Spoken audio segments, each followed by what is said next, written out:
আমাদের এই অনুষ্ঠানের মূল উদ্দেশ্য ছিল যে যারা ইউকেতে বসবাসরত বাংলাদেশি যারা আছেন, সবার প্রথমে আপনাদের সকলকে অসংখ্য ধন্যবাদ।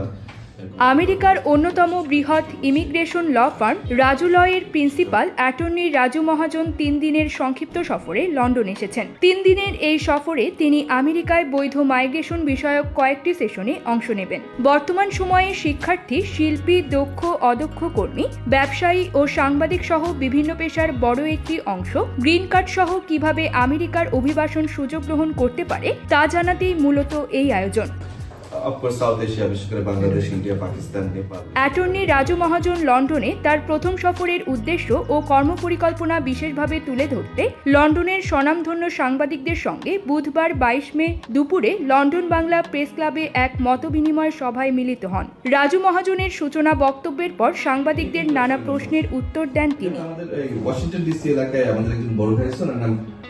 এ সময় রাজু লয়ের প্রিন্সিপাল অ্যাটর্নি বলেন, আমেরিকায় ইমিগ্রেশন আইনগতভাবেই বৈধ, তাই যে কেউ চাইলে সহজে বৈধভাবেই এখানে কাজের অনুমতি যেমন পেতে পারেন, তেমনি গ্রিন কার্ড সহ নাগরিকত্বও পেতে পারেন। তিনি জানান, এভাবেই লাখো মানুষ আমেরিকার নাগরিকত্ব পেয়েছেন, তাই প্রয়োজন সঠিক ও নির্ভুল আবেদন। এ সময় লন্ডন বাংলা মিডিয়ার সাংবাদিকগণ উপস্থিত ছিলেন।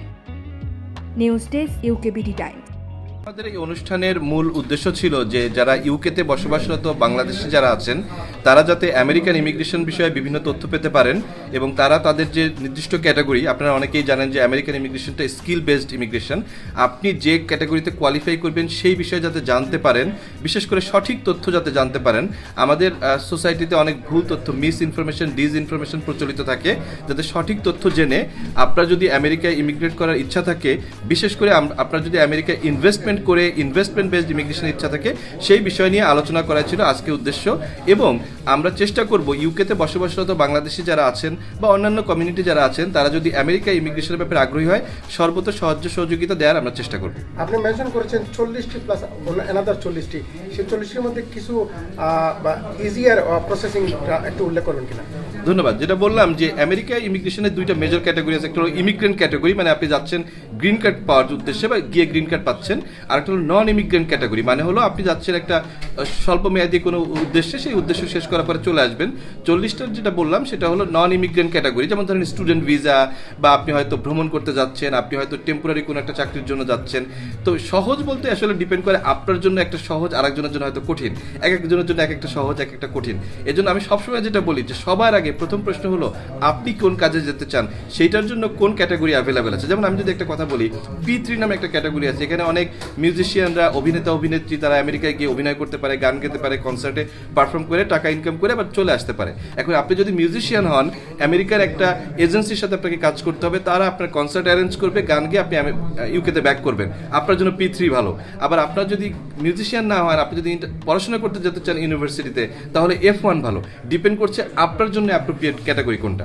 $8 লাখ যে ইনভেস্টমেন্টের মাধ্যমে খুব easily so anyone can get a green card, so that's way can you explain about that? জি, এটার নাম হলো EB5 আপনাকে ইনভেস্টমেন্টের মাধ্যমে গ্রিন কার্ড দিচ্ছে। আপনি, আপনার স্পাউস এবং আপনার 21 বছরের নিচে যত সন্তান আছে সবাই গ্রিন কার্ড পেয়ে যাবে। এটার জন্য আপনাকে $800,000 $8 লাখ ইনভেস্ট করতে হবে এবং 10টা জব ক্রিয়েট করতে হবে। তো এই বিষয়ে বিস্তারিত জানা যাবে আপনি যদি ইন্টারেস্টেড থাকেন, এক্স্যাক্টলি কোথায় ইনভেস্ট করতে চান, কোন ক্যাটাগরিতে, কোন বিজনেসে ইনভেস্ট করতে চান, সব বিষয়ে আমরা আপনাদেরকে পরামর্শ দিতে পারবো। এছাড়াও আরেকটা আছে E2 আন্ডারে আপনি মাত্র $50,000 ইনভেস্ট করে আপনি আমেরিকা যেতে পারবেন, কিন্তু E2 কিন্তু আপনাকে গ্রিন কার্ড দেবে না। E2 আপনাকে দেবে, আপনি আমেরিকায় থাকতে পারবেন, বিজনেস করতে পারবেন।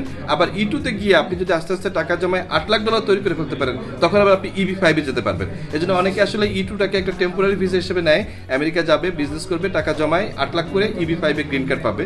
এটাও একটা ভালো পথ। অ্যাসাইলামে যারা ফেল করে তারা সেকেন্ড স্টেপ একটা বিষয় উল্লেখ করেছে, একটু বলবেন কিনা?